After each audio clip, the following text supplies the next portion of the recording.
guys, I'm Allie, I think, and welcome back to my channel.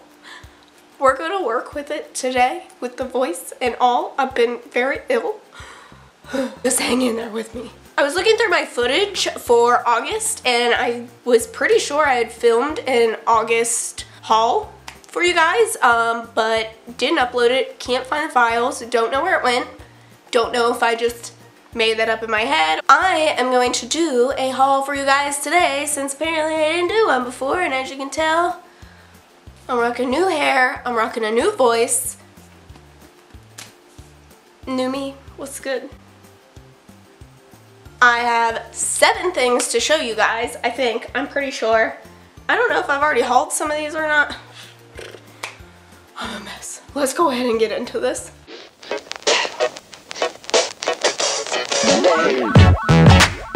So, let's get into the books that I got from my book boxes this past month. I had 3 book boxes in August, which were all really great boxes, really exciting. In the Fairy Loot box, we got Heart of Thorns, and this is a special edition version and has the stained edges, painted edges, whatever. So this is about a princess, and basically she is thrown into an arranged marriage. Surprise, surprise. She doesn't want to be in said arranged marriage, but I believe it's on the eve of her wedding night she finds out that she has magic. So this is about her discovering her magic. I do believe that she runs away, probably, and discovers like these secrets about her history and where she's come from and about her kingdom and things like that. So pretty typical YA fantasy, but I have heard some pretty good things about this, and I do tend to like that trope, so you know, we'll see. We'll see how it goes. Plus, this is a beautiful edition. I just love this. Oh, there's something about demons. She might be part demon. Let's find out. In the Beacon book box, we got these Rebel Waves. This isn't the copy that I actually got from the box. This is about an island that has this magic, and basically there are like these 3 characters that we follow. One is like in charge of like working on this magical island or something along the lines of that, but anyway, a delegate from the magical island like goes missing, so she goes on a hunt to find out what happened to this delegate. She runs into a pirate who is one of our other characters that we follow, and she's like, hey, I'm pretty sure you kidnapped our delegate, and he's like, no way, it wasn't us. So they team up to find out who it was, and the whole time he's been like stealing things from this island or something, I don't know. Then there is a 3rd person, and I do believe it is a prince, and he is like obsessed with this magical island, and I believe it is like the king like trying to find ways to get his son to be like unobsessed with this magical island. Yeah. So it seems pretty interesting, pretty different, so I'm eager to see what all is happening there. I do believe there is like, oh, they're on the verge of war or something too, so. And since I'm talking about it and I don't feel like hauling it again, this was also the Fairy Loot book box in the box that I unboxed in September. This one is also special edition, has the sprayed pages. So I ended up keeping the special edition one from Fairy Loot, and I am sending the other one from Beacon Box to a friend. And then the one I'm probably most excited about came from the Bookie box, and that is 9. And this just sounds so interesting. It's basically in this world where you get 9 lives, which just sounds so intriguing. It kind of reminds me a little bit of Scythe, where like the people can't die, and basically these scythes go and decide who's gonna die.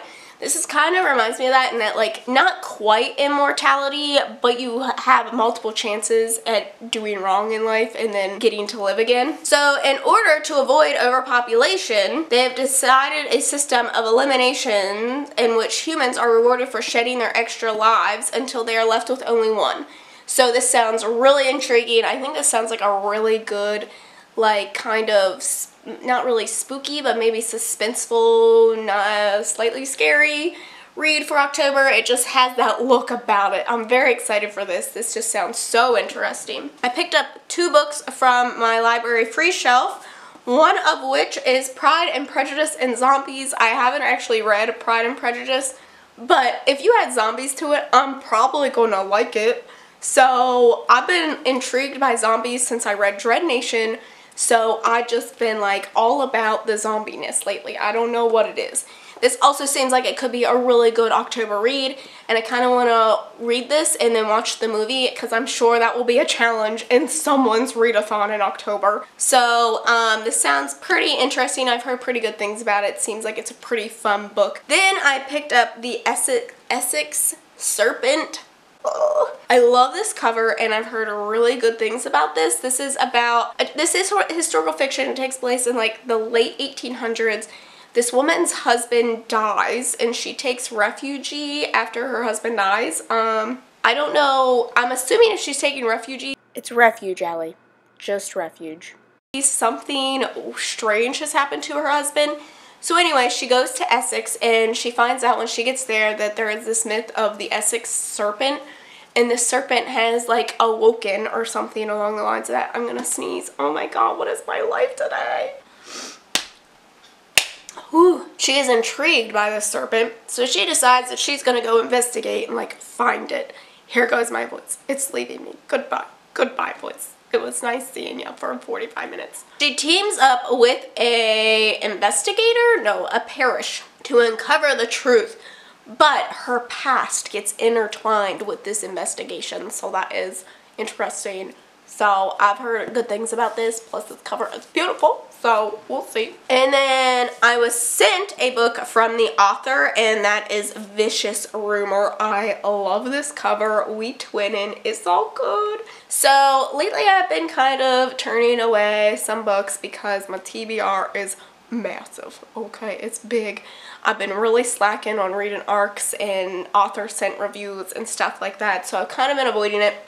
But this just sounded so good and like the perfect October read. Plus it also came with some really awesome like art and stuff. Thank you so much, Joshua, for sending this to me and reaching out because it just sounds great. I'm so excited. This is like the #1 book I want to read this October. So this is about a detective whose mother was a violent criminal dubbed the Witch Assassin. Sign me up. Sign me up. Witch and assassin are my two, like, what's the word? What buzzwords when it comes to buying books? Anyway, so she grew up in a foster family.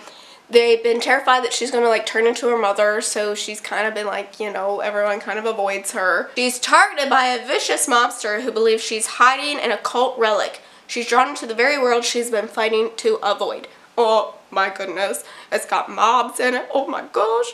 Hunted by assassins and haunted by her mother's dark legacy, Rumer must also confront a terrible truth that she's cursed because no matter what she does, everybody she's ever grown close to has died. Screaming. Oh my god, the font in this is so tiny. This sounds so good. I'm so excited to read it. I'm probably going to do a reading reaction vlog of it because I do believe that's how I'm going to start doing my reviews. While in October, I'm just so excited. I'm so excited. And the other two things I got are ARCs. I don't know if I have talked about these before or not, but here we go. One is the Sacrifice box. I also think this is going to be a great October read. That was just the theme of this month's haul. I mostly requested this because Stranger Things font going on here. I'm intrigued. A group of friends that find this box in the middle of the woods, and it's called the Sacrifice box. They have to sacrifice something. They come up with these rules. Never come to the box alone, never open it after dark, and never take back your sacrifice. It's 4 years later. None of them are friends. And all these strange events start happening in the town, and like these strange gruesome deaths. And you find out that someone broke the rules of the sacrifice box and now they are paying for it. I don't know, this sounds really interesting. I have started it. I'm excited to continue on and just let you guys know how this is. This did come out in August. This came out in August. So it is already out. You guys can check it out for yourself, but I'll be letting you know my thoughts and feelings hopefully soon. And then the other one that I got that comes out in October is Dry by Neal Shusterman. I'm so excited. I love Neal Shusterman. This is actually, he co-wrote this with his son. I believe this is kind of like a dystopian world. I love Neal Shusterman. Is always writing great dystopians. They're always so different. The world is out of water. Neighbors and families turn against one another in the hunt for water. When her parents don't return and her life and that of her brothers is threatened, Alyssa has to make impossible choices if she's going to survive. So I'm really excited about this. I'm hoping I can also get to this before the release date, but we'll see. This is basically also my TBR for October. Hello. Hi. These are all the books that I got in August. I'm not even apologizing that this is late because I'm just mush brain lately, but yeah. I hope that you guys have liked this video. Don't forget to subscribe to see future hauls from me. There'll be another one soon, I'm sure. Oh, and I will see you in the next one. Bye.